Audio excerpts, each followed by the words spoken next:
जीवित और महान सामर्थी परमेश्वर, हम आपका हृदय से धन्यवाद करते हैं कि आपने हमें फिर से जीवन में यह अवसर दिया कि हम आपकी उपस्थिति में आकर आपके पवित्र वचनों के साथ सहभागिता करें, जो पवित्र आत्मा के द्वारा हमारे हृदय में बोए जाते हैं, ताकि प्रभु आपका मस्सा हम सबके जीवन में आने पाए और आपके मस्सा के द्वारा हमारे जीवन में सारी वो चीजें प्रभु हमारे विचारों में, हमारे स्वभाव में जो आपकी इच्छा के विरुद्ध हैं, वो सब बातें, वो सब विचार, वो सब चीजें नष्ट हो, ताकि प्रभु हम वैसे सोने की तरह शुद्ध हों जब वो भट्टी में ताया जाता है। हम सबका जीवन आपकी इच्छा और योजना के द्वारा आपकी महिमा का कारण बने। सारी महिमा आपको मिले प्रभु। प्रार्थना को प्रभु यीशु मसीह के जीवित पवित्र सामर्थी नाम से मांगते हैं, आमीन। Praise the Lord. परमेश्वर का धन्यवाद करते हैं आज के इस अवसर के लिए कि हम लोग परमेश्वर के वचन के लिए एकत्रित हुए हैं, और परमेश्वर के वचन में परमेश्वर ने वायदा किया है, परमेश्वर के इकलौते पुत्र प्रभु यीशु मसीह ने, कि जहां कहीं मेरे नाम से 2 या 3 एकत्रित होंगे, मैं उनके बीच में हूं, होऊंगा नहीं, हूं, आई एम देयर। और हम इस बात के लिए भी उसकी उपस्थिति के लिए धन्यवाद करते हैं। और जिस प्रकार हम लोग अपने सीरीज में आगे चल रहे हैं, हमारी सीरीज है पर्व। बाइबल के अनुसार, जैसे हमने कल पर्वों के विषय में उसकी इंट्रोडक्शन में उसका परिचय देखा था अकॉर्डिंग टू द बाइबल, आज हम बाइबल के अनुसार तीर्थ यात्रा का क्या तात्पर्य है इसे हम देखेंगे। क्योंकि अक्सर कुछ शब्द ऐसे होते हैं जब बोले जाते हैं तो व्यक्ति के दिमाग में एक पिक्चर क्रिएट होती है, और वो पिक्चर हो सकता सांसारिक तौर पे क्रिएट हो रही हो, क्योंकि यही शब्द सांसारिक तौर पे भी इस्तेमाल होते हैं। हर देश में, हर रिलीजन में लोग तीर्थ यात्राएं करते हैं, लेकिन तीर्थ यात्रा का एक्चुअल संबंध कहां से है, उसका क्या हमारे जीवन में क्या औचित्य है, क्या हमारे जीवन में उसका क्या उद्देश्य है, कोई नहीं जानता। एक रिलीजियस यात्रा को लोग तीर्थ यात्रा बोलते हैं, जबकि वो नहीं है। According to the Bible, what is the significance of pilgrimage? तीर्थ यात्रा एक धार्मिक यात्रा को कहते हैं संसार में, जबकि परमेश्वर का तात्पर्य धार्मिक यात्रा से नहीं है। अगर आप लिविंग गॉड की बात करें, अगर आप परमेश्वर की बात करें, तो परमेश्वर की डिक्शनरी में ये वाली तीर्थ यात्राएं नहीं है जो दुनिया में लोग कर रहे हैं। परमेश्वर का तात्पर्य इस संदर्भ में, यानी तीर्थ यात्रा के संदर्भ में क्या है, उसको हम लोग देखेंगे। निर्गमन की पुस्तक उसका 22 अध्याय और उसका 31 पद पढ़िए। निर्गमन की पुस्तक उसका 22 अध्याय और उसका 31 पद। तुम मेरे लिए पवित्र तुम मेरे लिए पवित्र मनुष्य बनना, इस कारण ये तुम नहीं, यह 21 अध्याय 22 अध्याय का 21 पद। हाँ, तुम परदेशी को ना सताना और ना उस पर अंधेर करना। किस पर? परदेशी का मतलब क्या होता है? दूसरे कंट्री का व्यक्ति अगर तुम्हारे कंट्री में है और तुम्हारे पड़ोस में रह रहा है, वो तुम्हारे मत का नहीं है, तुम्हारे जैसा नहीं है, उसका स्वभाव तुम्हारे जैसा नहीं है, जो बातें तुम मानते हो वो नहीं मानता, वो एक तरीके से तुम्हारा विदेशी हुआ और अजनबी हुआ, और एक तरीके से वो प्रवासी हुआ। और उसके विषय में परमेश्वर की व्यवस्था क्या कहती है कि तुम उसे सताना मत। जी, और क्योंकि मिस्र देश में तुम भी परदेसी थे। परमेश्वर ये इजराइलियों को निकाल के ला रहा था, और जो यात्रा ये कर रहे थे उस देश में, जो देश इनका नहीं था, वहां पर ये परदेशी होकर रह रहे थे, और वहां से परमेश्वर इन्हें निकाल कर इनको इनके देश के लिए जो परमेश्वर ने वायदा किया था, प्रॉमिस लैंड, उसमें ले जा रहा था। बहुत ध्यान दीजिएगा, परमेश्वर के वचन के आधार पर ही हर बात की यानी परिभाषा होती है, जिसे हम ट्रुथ कहते हैं। ट्रू डेफिनेशन क्या है, इसको पिलग्रिमेज की, इसको हम देखेंगे। एक और पद पढ़िए, 23 अध्याय का 9 पद पढ़िए। ये निर्गमन 23 उसका 9 पद। परदेशी पर अंधेर न करना, परदेशी पर अंधेर ना करना, तुम तो परदेशी के मन की बातें जानते हो। क्यों जानते हो? क्योंकि तुम भी मिस्र देश में परदेशी थे। परमेश्वर इजराइलियों से जिस तरीके से वार्तालाप कर रहा है, क्या आपको नहीं लगता आज के युग में जो मसीही लोग हैं, परमेश्वर एट द सेम टाइम मसीही लोगों से भी बात कर रहा है कि तुम इस संसार में एक परदेशी की तरह हो।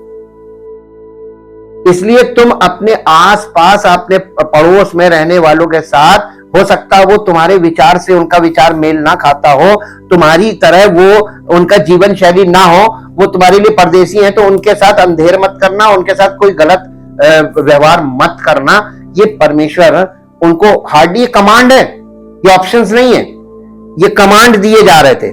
अब हम आते हैं कि ये पर्वों में परमेश्वर ने साल में 3 बार ये अनिवार्य क्यों किया था कि पूरी दुनिया से सारे इजरायली लोग यरूशलेम में एकत्रित हो पर्व के लिए। 3 पर्व महत्वपूर्ण थे और उन 3 महत्वपूर्ण पर्वों में, अब ये सोचिए, आज के जमाने में मत देखिए, आप उनके टाइम में जाकर देखिए, उस समय यात्राएं कितनी दुर्लभ हुआ करती थी। हवाई जहाज नहीं थे, पानी के जहाज इतनी खतरनाक यात्रा होती थी कि पानी का जहाज में आप जीवित पहुंच पाएंगे कि नहीं पहुंच पाएंगे, इसकी कोई ना तो समय सीमा थी, ना कोई गारंटी थी। आपको जब परमेश्वर ने ये आज्ञा दी थी इजरायलियों को, तो इजरायली लोग इन जोखिमों के बावजूद वहां पहुंचते थे। क्यों? क्योंकि ये आज्ञा थी, ऑप्शंस नहीं है। तो ये पर्व में क्यों एकत्रित होते थे? वहां क्या सिखाता था? 19 अध्याय, लेवी व्यवस्था 19 अध्याय उसका 33 और 34 वर्ष पढ़िए, 33-34 पद 19 अध्याय का लेवी व्यवस्था में। ये झोपड़ियों का पर्व है। यदि कोई परदेशी तुम्हारे देश में तुम्हारे संग रहे तो उसको दुख ना देना। जो परदेशी तुम्हारे संग रहे वो तुम्हारे लिए देशी के समान हो, यानी जैसे कि तुम्हारे ही देश का, तुम्हारी जैसा व्यक्ति है ऐसा हो तुम्हारे लिए। ये परमेश्वर अपने लोगों से संबोधित कर रहा है। और उससे अपने ही समान प्रेम रखना। अभी तो 10 आज्ञाओं की बात ही नहीं कर रहा, अभी तो परमेश्वर इनसे जनरल बात कर रहा था, क्योंकि 10 आज्ञाएं जो उसने दी थी उसमें यही था कि तुम अपने पड़ोसी से अपने समान प्रेम रखना। और अब वो इस एक आज्ञा को कैसे रेगुलेट करना था व्यवहारिक तौर पर, यहां पर वो सिखा रहा है।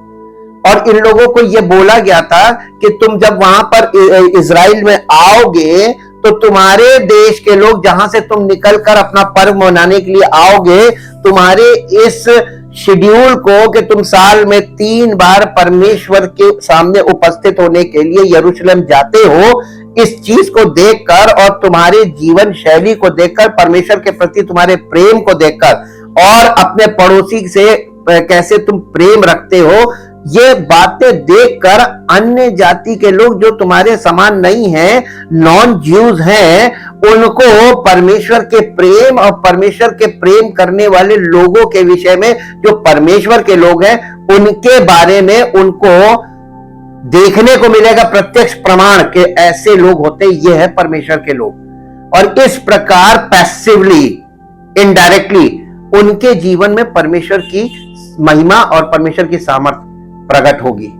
ये परमेश्वर ने उन लोगों के लिए ये सिद्धांत बना के रख दिए थे। बाइबल के अनुसार हम सब इस संसार में प्रवासी हैं।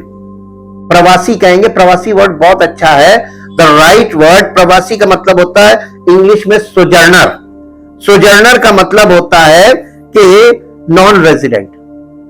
जब हम थोड़े समय के लिए कहीं रहते हैं वो नॉन रेजिडेंट सोजर्नर्स है, अर्थात इस संसार में प्रत्येक व्यक्ति इस पृथ्वी पर प्रवासी है। अगर आप थोड़ा सा ध्यान दें, आप इस पृथ्वी पर कितने वर्षों के लिए आए हैं और कितने वर्षों तक आप यहां पर रहेंगे।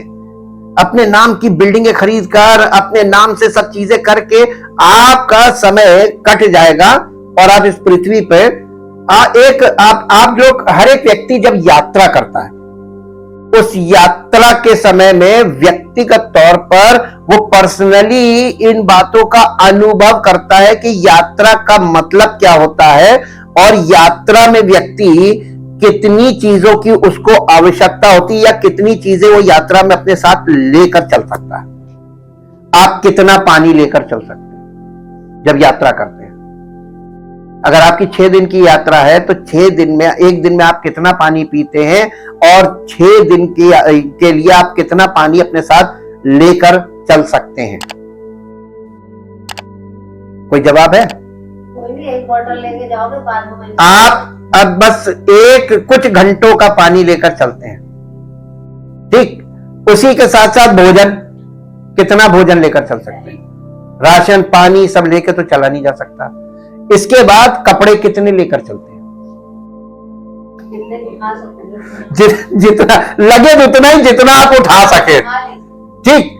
तो उतना बोझ लेकर चलते हैं जितना हम उठा सके। पहली बात, भोजन हमको प्रोवाइड होगा, पानी हमको प्रोवाइड होगा और हम कहां कैसे रहेंगे सब प्रोविजंस किए जाएंगे। यात्रा में जब आदमी निकलता है तो इन सब चीजों के लिए भरोसा किस पर करता है? जब तीर्थ यात्रा का मतलब यही है कि आप किससे मुलाकात करने जा रहे हैं और उससे मुलाकात करने जा रहे हैं तो रास्ते की दुश्वारियां, रास्ते की कठिनाइयां, रास्तों के जोखिम, ये आपके रास्ते में आएंगे और इसी के दौरान आपको ये अनुभव होगा। अगर आप परमेश्वर की उपस्थिति में जा रहे हैं तो परमेश्वर आपकी इस यात्रा को सफल करेगा अकॉर्डिंग टू योर हार्ट, अगर आप वास्तव में उससे मिलने जा रहे हैं। लेकिन अगर आप एंजॉय करने जा रहे हैं, पिकनिक मनाने जा रहे हैं, शारीरिक आनंद के लिए जा रहे हैं, तो आपकी यह यात्रा किसी काम की नहीं है। नाम तो तीर्थ यात्रा होगा लेकिन इसमें तीर्थ नाम का कोई चीज नहीं होगी। ये इजराइलियों को परमेश्वर प्रैक्टिकली सिखाता है। हम आपको सच बताएं, हमारा परमेश्वर वक्ता नहीं है। हमारा परमेश्वर एकदम फौजी की तरह तुमको हर परिस्थिति में से गुजार कर, तुम्हें सिद्ध करके तब अपनी महिमा करेगा। ऐसा परमेश्वर है। कल्पना, आप बैठे बैठे कल्पना कीजिए कि परमेश्वर ऐसा कहता है। परमेश्वर, लोग विचार में, कल्पनाओं में लोगों को कोई हरा नहीं सकता। वो बैठे बैठे कहिए तो स्वर्ग का सफर कराएं अपनी इमेजिनेशन में और वास्तव में वो एक कदम ना चले। और ऐसे लोग प्रचारक हैं जो काल्पनिक लोग हैं। लेकिन परमेश्वर इजराइलियों को, जैसे बोलते हैं ना, सोल्जर का फुट जमीन पर पड़ता है, वो है सही सोल्जर का। यानी मिलिट्री एक्शन में जब तक कोई सैनिक जमीन पर उतरकर लड़ाई नहीं लड़ता है, वो लड़ाई कभी जीती नहीं जा सकती। हवाई हमले से आप दूसरे शहर को तहस नहस कर सकते हैं, लेकिन उसे कैप्चर करने के लिए आपको सैनिकों को जमीन पर उतारना पड़ेगा। यह वास्तविकता है। और कल्पनाओं से लोग युद्ध लड़ रहे हैं, हम जाएंगे और ये करेंगे और जीत जाएंगे। और आप देख लीजिए, युद्ध एक ऐसी चीज है कि अभी 2 घंटे पहले आपको लगेगा कि ये देश भारी है, बड़ा है और ये जीत रहा है, और 2 घंटे बाद आपको लगेगा उसके जो देश जीत रहा था उसको बहुत बड़ा नुकसान हो गया, और जो देश उसके सामने कुछ नहीं, उसने उसको बड़ा नुकसान पहुंचा दिया। ये पल पल पल पल बदलता है, एक नूरा कुश्ती की तरह है, कभी वो ऊपर कभी वो ऊपर। तो युद्ध कल्पनाओं के आधार पर नहीं जीता जाता। परमेश्वर के वचन में, बाइबल में लिखा है, दाऊद कहता है कि वो हमारी उंगलियों को युद्ध की कला सिखाता है। इसका मतलब परमेश्वर योद्धा है, तभी तो प्रैक्टिकली चला के सिखाता। करके सीखो, चल के सीखो, चल के बोलो। आज लोग प्रचारक मालूम है, पढ़ के बोल रहे हैं, सुन के बोल रहे हैं, चल के कोई नहीं बोल रहा है। मसीह जीवन चलकर बोलोगे ना तो सामने वालों के पर बहुत तगड़ा प्रभाव पड़ेगा, क्योंकि डेमोन्स्ट्रेशन में तुम्हारी लाइफ आती है। और अगर तुम्हारी लाइफ से डेमोन्स्ट्रेशन नहीं हो रहा, जो बातें तुम बोल रहे हो, तो तुम सिर्फ ख्यालों में बातें कर रहे हो। ये परमेश्वर उन लोगों को प्रैक्टिकल बनाता था। बाइबल के अनुसार हम सब इस संसार में प्रवासी हैं या सोजर्नर्स हैं, अर्थात इस संसार में प्रत्येक व्यक्ति पृथ्वी पर प्रवासी है, अर्थात टेम्पररी रेजिडेंट, अस्थायी निवासी। जैसे यहां से लोग नौकरी करने के लिए दूसरे देशों में चले जाते हैं, तो वो उस देश के मूल निवासी नहीं है। वो क्या है? वो वहां पे NRI है, नॉन रेजिडेंट्स इंडियंस, यानी वो भारतीय जो दूसरी विदेशी भूमि पर रह रहे हैं। वहां के लोग उनको अगर परेशान करेंगे तो हमारे देश को भी तकलीफ होगी, हमारी सरकार को भी तकलीफ होगी, उनके परिवार को भी तकलीफ होगी। तो हमारे उसके परिवार वाले किससे गुहार लगाएंगे? सरकार से। सरकार उस देश की सरकार से बात करेगी और तब वहां की सरकार इस विषय पर कार्रवाई करेगी, भाई क्या बात है, क्या मामला है। तो ये इस तरीके से होता है कि किसी को, कोई कहीं का भी रहने वाला हो, कोई कैसा भी हो, हमें अपने पड़ोसी का आदर करना है। वो जैसा भी है, वो उसका पर्सनल लाइफ है, हमको उसके साथ सिर्फ सामाजिक वो रखना चाहिए कनेक्शन।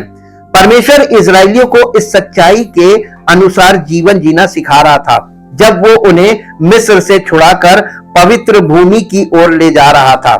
वैसे ही देखिए, जो इजराइल से निकलकर लाल समुद्र पार करके और जो प्रॉमिस लैंड की ये जो यात्रा है जंगल वाली, इसको बोलते हैं तीर्थ यात्रा। This is the true pilgrimage, this is the true. और इसको बहुत ध्यान से अगर आप, यानी एक लाइन अगर आप पढ़ते हैं पुराने नियम की, जंगल के सफर की कुछ बातें आप पढ़ते, कोई इंसिडेंट्स पढ़ते हैं, उसको आत्मसात कीजिए कि हम भी अगर परमेश्वर की उपस्थिति में जाने के लिए पहले तो प्लान करते हैं और फिर परमेश्वर की विधि के अनुसार ही हम परमेश्वर के उपस्थिति में जाने लायक बनते हैं। ये दो बात बहुत इंपॉर्टेंट है जो इजरायलियों के द्वारा हमें सीखने को मिलती है आज कलीसिया के विश्वासियों के लिए। और ये जब वो उन्हें मिस्र से छुड़ाकर पवित्र भूमि की ओर ले जा रहा था, वैसे ही प्रभु यीशु मसीह के द्वारा परमेश्वर आज हमें पाप की गुलामी से, वो मिस्र की गुलामी में थे और हम पाप की गुलामी में, हमें परमेश्वर कहां से निकाल रहा? प्रभु यीशु मसीह के द्वारा पाप की गुलामी में से।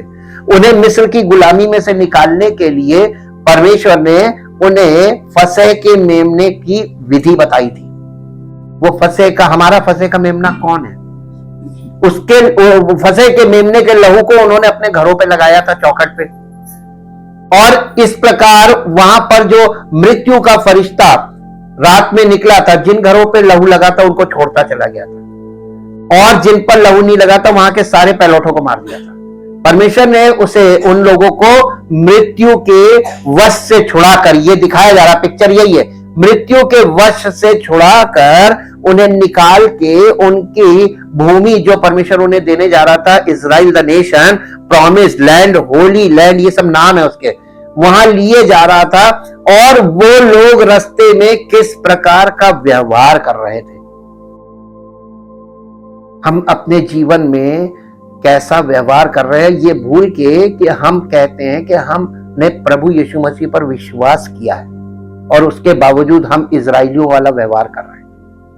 तो उनके ऊपर नाराज हुआ था और बहुत भयानक नाराज हुआ था और बहुत तगड़े तगड़े पनिशमेंट दिए। साथ में वो भी देखते जाइए, पौलुस ने उसी का वर्णन किया है।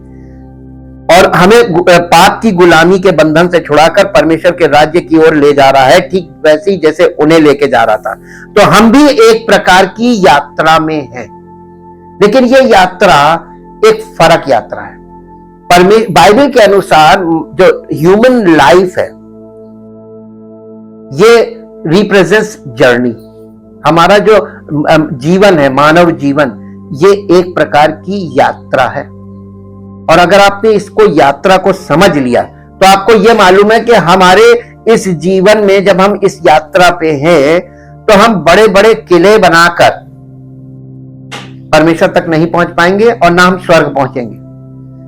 ये बात हर एक व्यक्ति को समझनी चाहिए। मसीही लोगों के लिए ये संसार मिस्र के समान है, जहां हम सब प्रवासी हैं और परमेश्वर हमें इस संसार से छुड़ाकर अपने प्रिय पुत्र के राज्य का वारिस बनाने के लिए पवित्र आत्मा के द्वारा कार्य कर रहा है। मिस्र से कनान की यात्रा ठीक वैसे ही है जैसे सांसारिक जीवन से मसीही जीवन की यात्रा। ये अपने आप में एक ये विश्वास की यात्रा है। और अक्सर हमसे लोग कहते हैं हम विश्वास करते हैं, हमने विश्वास करते हैं इसीलिए तो हम आए हैं। विश्वास को तो आप दूर दूर तक नहीं जानते। आपके अंदर जो चीज जिसे आप विश्वास कर रहे हैं वो आशा है। जब कोई व्यक्ति कलीसिया में आता है वो एक आशा के साथ आता है कि मैंने सब कुछ किया, यहां चल के देखिए।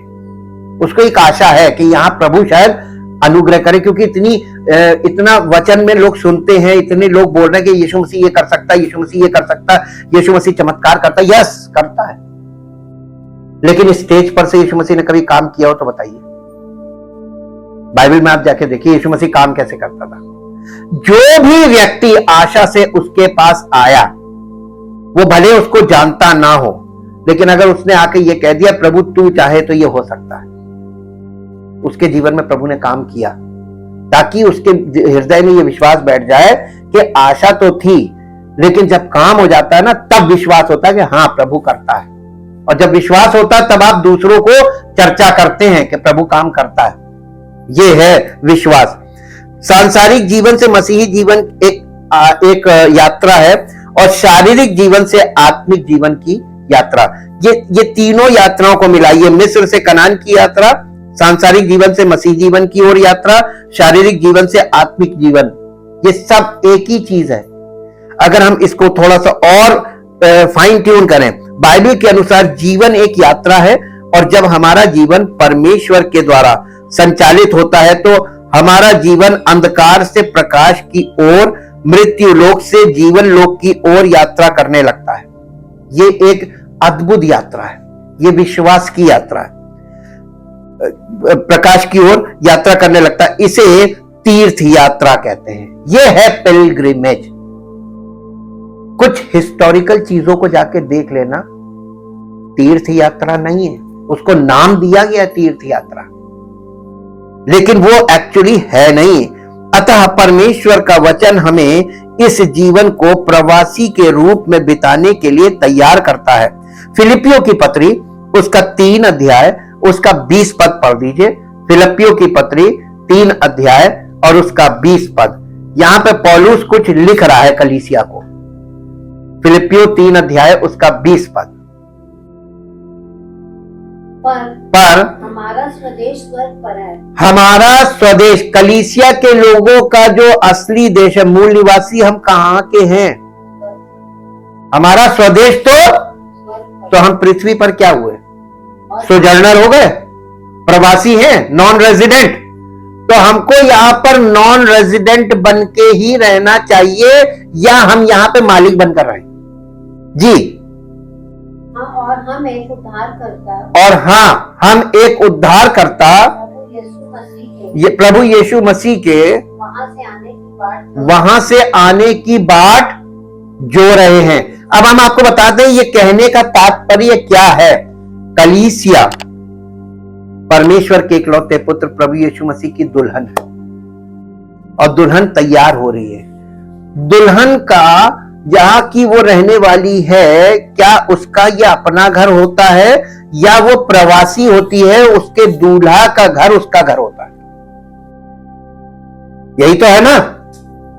तो कलीसिया में आप और हम मसीह की देह के अंग हैं, और हम मसीह की दुल्हन हैं। तो हमारा दूल्हा हमको लेने आ रहा है, तो आप क्या यहीं पर अपना सब कुछ डेरा डंबर डाल के यहीं रहेंगे? परमानेंट लिविंग बना रहे हैं इस जगह को, इस संसार को? या आपको यह मालूम है कि किसी भी समय दूल्हा आएगा और हमको जाना है? इस माइंडसेट से हमको इस पृथ्वी पर रहना चाहिए। झगड़े खत्म हो जाएंगे सारे। आपको जब यह पता चल जाए कि हमारा जीवन यहां पर लिमिटेड है। पहला पत्रस 2 अध्याय उसका 11 और 12 पद पढ़ दीजिए। पहला पत्रस 2 अध्याय उसका 11 और 12 पद।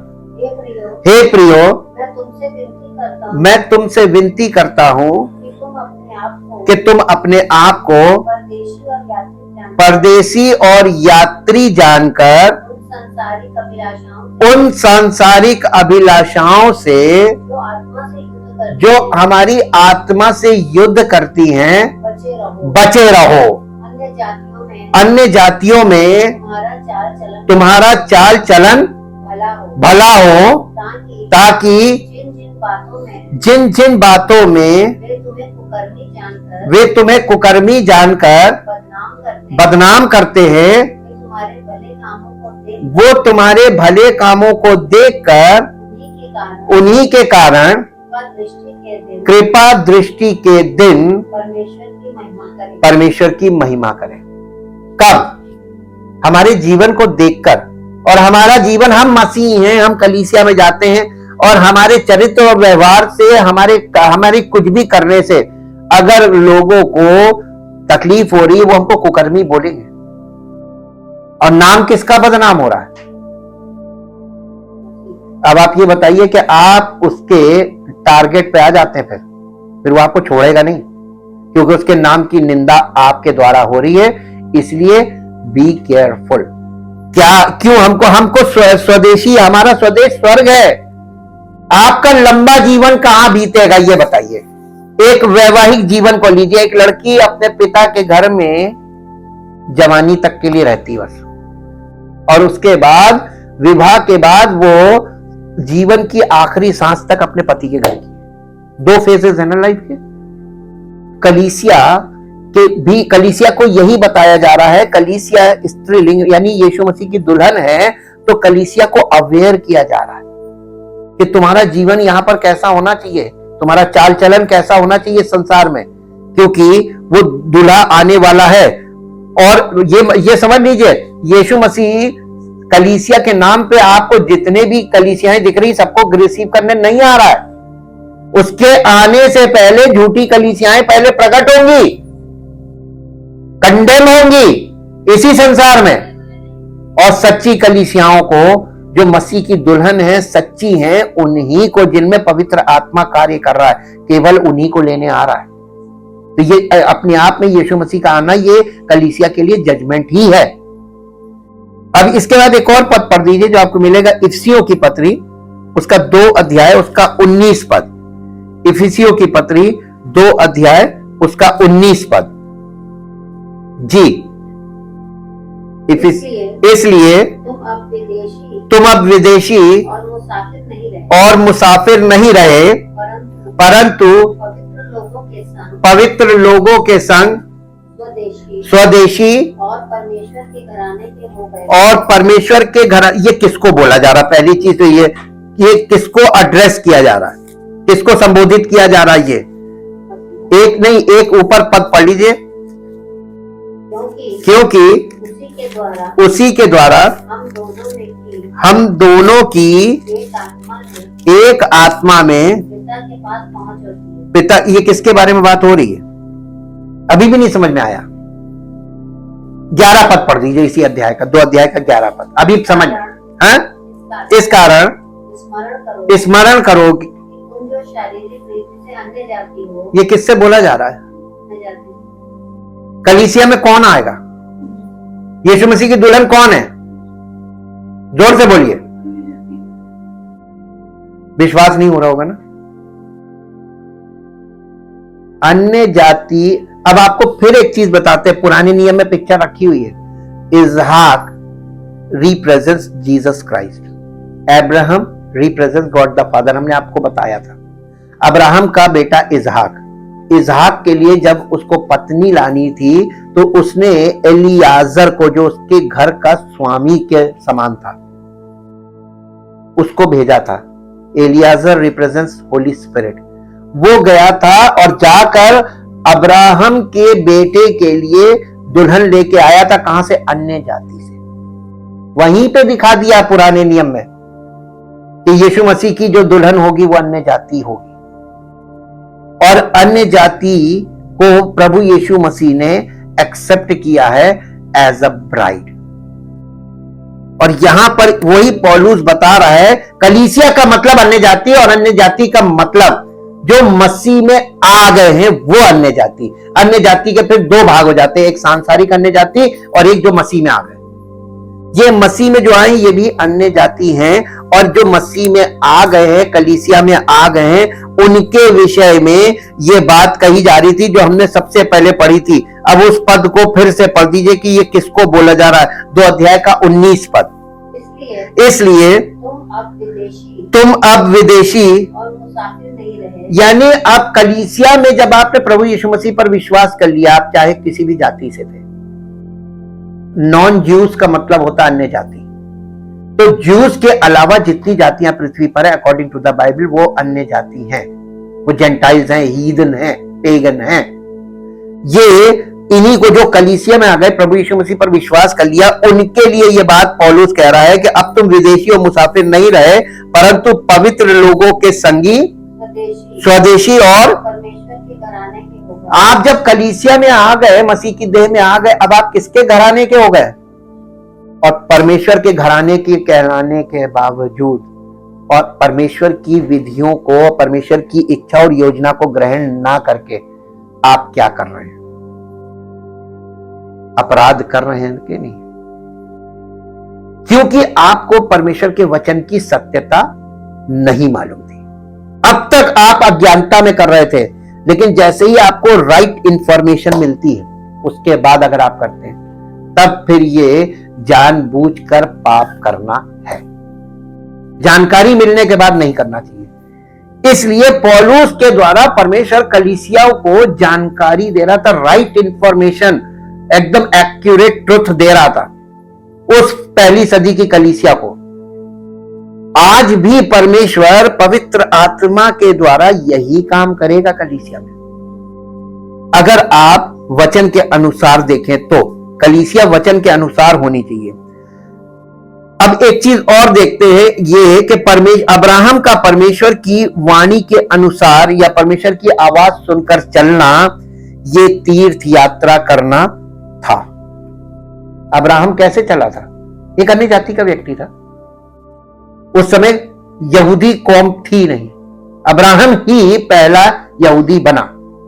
और इसको पहला यहूदी बनाया किसने? परमेश्वर ने इसको अन्य जाति और को डिफरेंशिएट करने के लिए कि सारी अन्य जाति परमेश्वर में नहीं है, और परमेश्वर ने जो अन्य जाति है उसकी एक अलग पहचान हो, उसको ज्यू कन्वर्ट किया था, उसकी एक अलग पहचान बताई थी। और आज तक वो फिजिकल साइन ज्यूज में पाया जाता है। लेकिन द लाइफ ऑफ ज्यूज, यहूदियों का जीवन शैली अन्य जाति के समान है, क्योंकि बाइबल बार बार पुराने नियम में भी उनको बार बार वही अन्य जाति वाली गलतियों को उनके जीवन, क्योंकि वो निकल के कहां से आया था? अब्राहम कहां से आया था? अन्य जाति से आया था। तो उसका जो स्वभाव था वो कैसा स्वभाव था? आज तक उनका स्वभाव वैसा ही है। They called Jews but they are just like gentiles. इसलिए परमेश्वर ने पुराने और नए नियम को मिलाकर नए नियम के अंदर ये बोला, अब ना कोई यहूदी रहा ना कोई यूनानी, कुछ भेद नहीं, दोनों एक बराबर है। ये फिजिकल आइडेंटिफिकेशन परमेश्वर नहीं चाहता है। अब ना खतना कुछ, ना खतना रहित कुछ, नई सृष्टि सब कुछ है। तो अब परमेश्वर क्या चाहता है? न्यू क्रिएशन, चाहे वो यहूदी हो चाहे वो अन्य जाति हो। इसलिए न्यू टेस्टामेंट में सब चीजें कॉमन कर दी गई। वही यहां पर हम सीख रहे हैं। अब ये जो अब्राहम की परमेश्वर की आवाज सुनकर चलने वाली जो यात्रा उसने की थी, इसी को तीर्थ यात्रा कहते हैं। बहुत कठिन है, बहुत कठिन है। परमेश्वर की वाणी सुनकर, उसकी आज्ञा मानकर जो वो कह रहा है वो करते रहना, यही तीर्थ यात्रा है। इब्रानियों की पत्री उसका 11 अध्याय 8 पद से 16 पद तक पढ़ेंगे। इब्रानियों की पत्री उसका 11 अध्याय उसका 8 पद से 16 पद तक पढ़ेंगे। विश्वास, ये देखिए तीर्थ यात्रा आप सीखिए। हम लोगों के यहां जो होती है वो नहीं, ये विश्वास ही से अब्राहम जब बुलाया गया, ऐसे नहीं चला, आज्ञा मानकर तो आज्ञा मानकर ऐसी जगह निकल गया ऐसी जगह निकल गया जिसे मिराज में लेने वाला था और जानता था और ये ना जानता था, कि मैं किधर जाता हूँ, उसको ये तक नहीं मालूम था कि मैं जा कहां रहा हूं, तो भी निकल गया। इसको कहते तीर्थ यात्रा। विश्वास ऐसी यात्रा की है कभी आपने? हमारी तीर्थ यात्रा तो बिल्कुल निश्चित रहती है, यहां खाने को नहीं मिला तो बवाल, यहां रहने को नहीं मिला, सोने को नहीं मिला, सुविधाओं के लिए लड़ते जाते हैं जी। विश्वास ही से उसने प्रतिज्ञा किए हुए देश में, पराए देश में परदेसी के समान रहकर इसहाक और याकूब समेत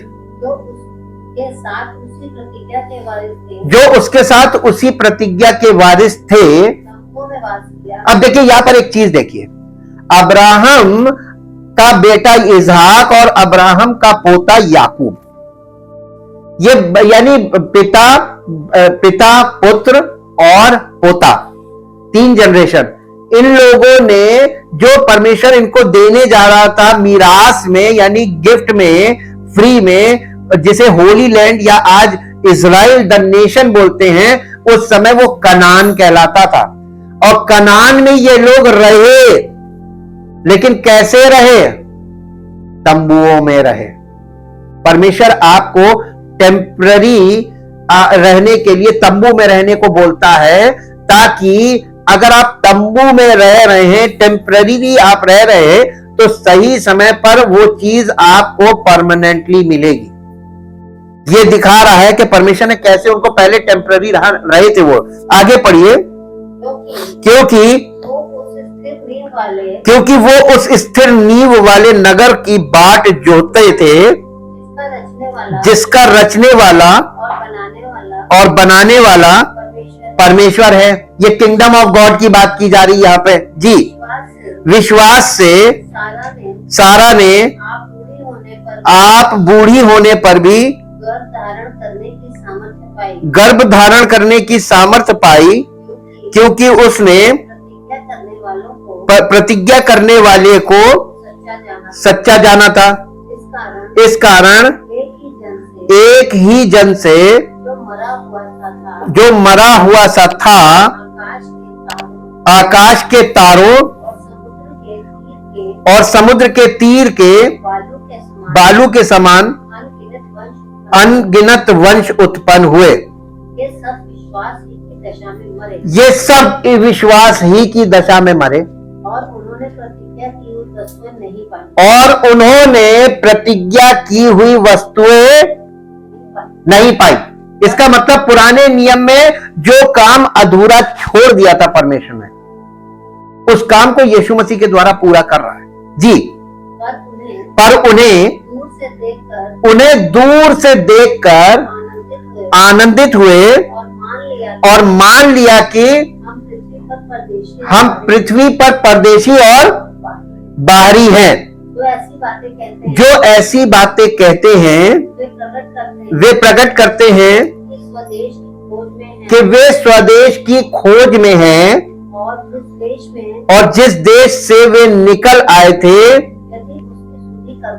यदि उसकी सुधि करते तो उन्हें लौट जाने का अवसर था। देखिए, लाल समुद्र पार करा के उनको कनान, यानी मूसा को परमेश्वर ने यर्दन के इसी पार पहले ही कह दिया था कि तू वहां नहीं जाने पाएगा। उसके बाद उसको एक पहाड़ पे ले जाके परमेश्वर ने दूर से दिखा दिया था कि ये लैंड है जो मैं दूंगा, और उसने दूर से देखकर परमेश्वर की महिमा की कि परमेश्वर जो कहता है वो करता है। और उसके बाद मैक्सिमम लोग यहीं मर गए थे, यर्दन पार नहीं किया था, और 2 गोत्र के लोगों ने यर्दन पार की थी, क्योंकि उन 2 गोत्रों के जो हेड्स थे उनकी गवाही 10 गोत्रों के हेड्स की गवाही से बिल्कुल ऑपोजिट थी।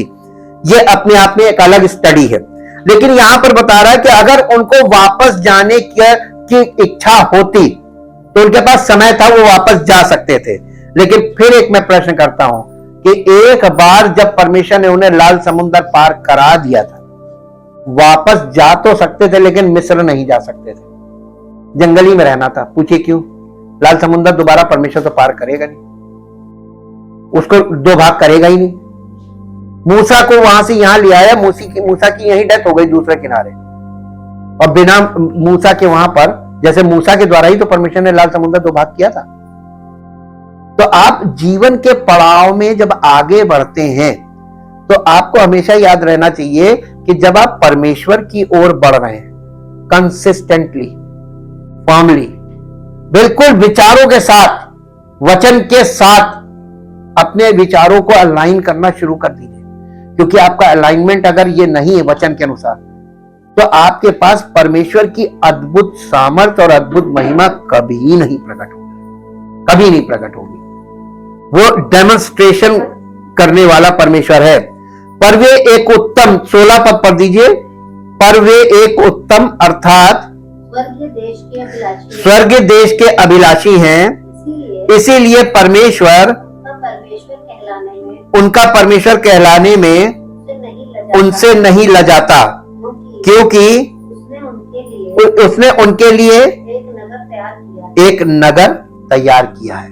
यहां पर देखिए, यहां पर बिल्कुल वही बात बताई जा रही है कि तुम एक यहां पर टेम्पररी निवास के लिए हो इस पृथ्वी पर, तो अपने टेम्पररी निवास का समय परमेश्वर की खोज में लगाओ।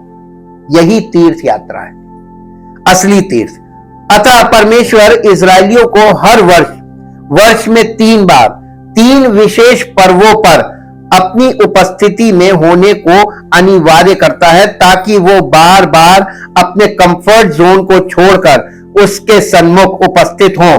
परमेश्वर की उपस्थिति में पहुंचने के लिए जो यात्रा की जाती है उसे ही तीर्थ यात्रा कहते हैं, और इस यात्रा के दौरान हमारा विश्वास प्रकट होता है कि हम यात्रा के जोखिमों से, कठिनाइयों का सामना करते हुए उसके सामने उपस्थित होंगे। एक आशा के साथ हम चलते हैं इस यात्रा में, और परमेश्वर इस यात्रा को सफल करता है। और इसलिए जब आप परमेश्वर की उपस्थिति में उपस्थित होने के लिए जा रहे हैं, एक छोटा सा एग्जांपल लीजिए। जब लोग संडे को परमेश्वर की उपस्थिति के लिए घर से निकलते हैं, उसके लिए पहले से वो प्लान आउट करते हैं। सैटरडे से आपको तैयारी करनी पड़ेगी। और आप ये देखिए परमेश्वर कितना डिसिप्लिन पसंद करता है, और अगर आप अपने जीवन में परमेश्वर को प्रसन्न करना चाहते हैं तो आप उसके डिसिप्लिन को फॉलो कीजिए, परमेश्वर आपसे प्रसन्न होगा। छोटी छोटी बातों से परमेश्वर प्रसन्न होता है, और वो ये कि आप राइट टाइम पर यहां पर उपस्थित होइए, परमेश्वर प्रसन्न हो जाएगा आपसे। लेकिन लोग मालूम कैसे आते हैं, सब अपने सारे काम पहले करेंगे, सेकेंडरी परमेश्वर को। यह गलत है, यह आपने डिसिप्लिन तोड़ दिया। जहां तक आपका समय है वहां तक आप अपना काम कर सकते हैं, लेकिन जब आप देख रहे हैं घड़ी की सुई चल रही, अब परमेश्वर का टाइम शुरू हो रहा, वहीं पर छोड़ दिया, लौट के करेंगे पहला काम। आप देखिए हमारे बीच में ऐसी कम्युनिटी है कि उनकी शॉप हो चाहे कुछ हो, उधर आवाज हुई सब छोड़ के निकल लेते हैं। डिसिप्लिन नहीं है। कलेक्टिव वर्शिप का एक डिसिप्लिन होता है, और ये डिसिप्लिन नहीं है, परमेश्वर प्रसन्न होगा। इजरायलियों को उसने इतने सालों से ये ट्रेन किया था इस बात के लिए। बहुत टफ चीज है डिसिप्लिन फॉलो करना, और जब आप डिसिप्लिन फॉलो करते हैं परमेश्वर प्रसन्न हो जाता है। इतनी सी बात है कि चलो कम से कम एक पड़ाव तो आगे बढ़े। ऑन राइट टाइम उपस्थित होना ये डिसिप्लिन है, और परमेश्वर यही देखना मांगता है कि तुम किस तरीके से उसकी उपस्थिति में हृदय की तैयारी के साथ आ रहे हो, या अच्छा ठीक है सवेरे चलो मुंह उठा के नहीं आना है। Prepare your heart to come into the presence of God. और ये तीर्थ यात्रा जो इनको साल में 3 बार करनी पड़ती थी, ये इन लोगों के लिए प्लानिंग वाला विषय होता था, और इनको वहां हाजिर होना अनिवार्य था, ये मैंडेटरी हुआ करती थी। और ये अपने आप में एक बहुत कठिन यात्रा थी, लेकिन ये परमेश्वर की आज्ञा का पालन करके डिसिप्लिन को फॉलो करना था। कल हम इसके परमेश्वर के पर्वों को किस प्रकार 2 भागों में बांटा गया और इसका आज कलीसिया के साथ कैसे संबंध है, इसे भी हम देखेंगे, ताकि हम इस विषय को पूरी अच्छी तरीके से अंडरस्टैंड करें कि मसीही लोगों का इजरायली लोगों के साथ क्या संबंध है और किस प्रकार हम मसीह में एक किए जा रहे हैं। परम पिता परमेश्वर, हम आपका हृदय से धन्यवाद करते हैं आपके महान प्रेम और उस अनुग्रह के लिए प्रभु, जो आप सब पर बनाए रखते हैं। आपकी दया दृष्टि सब पर रहती है, लेकिन प्रभु आप उस व्यक्ति पर ज्यादा ध्यान लगाते हैं जो व्यक्ति आपकी इच्छा और योजना के अंतर्गत चलने लगता है, आपके वचन के अनुसार अपने आप को डिसिप्लिन में लाने लगता है। आपका ध्यान उसकी ओर आकर्षित होता है और आप उस पर विशेष अनुग्रह की दृष्टि करते हैं, ताकि प्रभु आपकी महिमा उसके जीवन से प्रकट हो और आपका नाम इस धरती पर उसके द्वारा महिमान्वित होने पाए। इसलिए प्रभु सारा आदर सारी महिमा आपको देते। इस प्रार्थना को प्रभु यीशु मसीह के पवित्र नाम से मांगते हैं, आमीन। Praise the Lord.